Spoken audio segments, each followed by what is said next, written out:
7h, 9h, Europe 1 matin. Et voici le zapping politique Europe 1. Bonjour Dimitri Vernet. Bonjour à tous.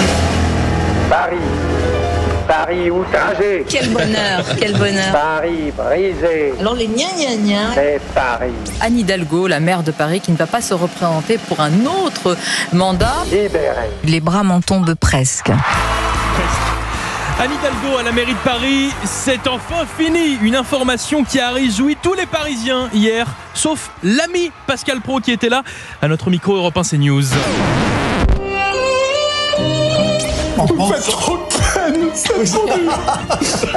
Trois Hidalgo qui se représentent pas, vous n'avez pas le droit. Un peu d'ironie, mais c'est vrai, sans l'âne de Paris, qui est-ce qui va nourrir le zapping ?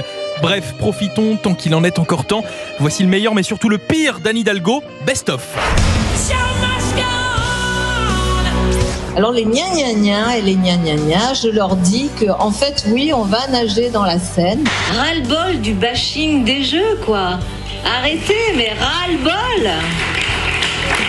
À tous ces peines à jouir. Comme disait Victor Hugo, si vous voulez la paix, il faut inventer l'amour. Bon, d'une certaine façon, les Jeux ont été un grand moment où on a plutôt inventé la paix, même si elle n'a pas eu d'impact sur les conflits du monde.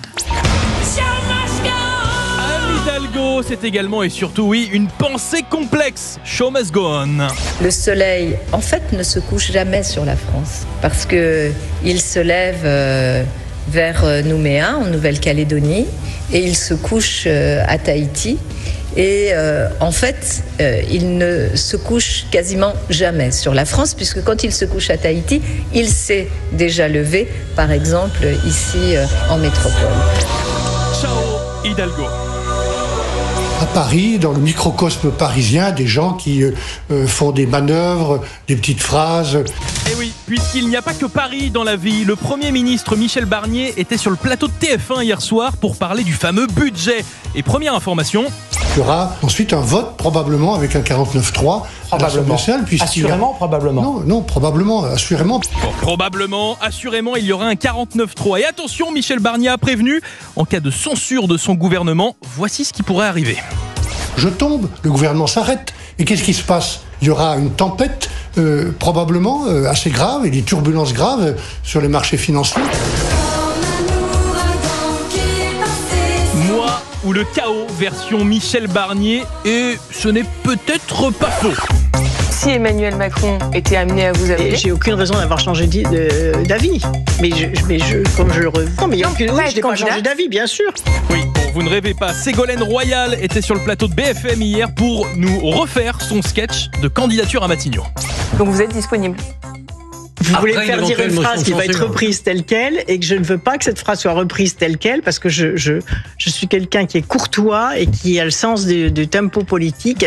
Tellement le sens du tempo politique qu'une minute plus tard, Ségolène nous a déballé son CV. On est assez peu nombreux finalement dans le paysage politique à avoir à la fois l'expérience, être rejeté par aucun des groupes politiques qui composent la gauche. Je suis capable de m'ouvrir sur la droite républicaine et sur le centre. C'est tout. Qu'on soit bien clair, j'espère qu'on n'a pas enterré Hidalgo pour ressusciter Ségo. Oui, je suis disponible. Merci beaucoup Dimitri Vernet, votre zapping politique tous les jours sur Europe 1.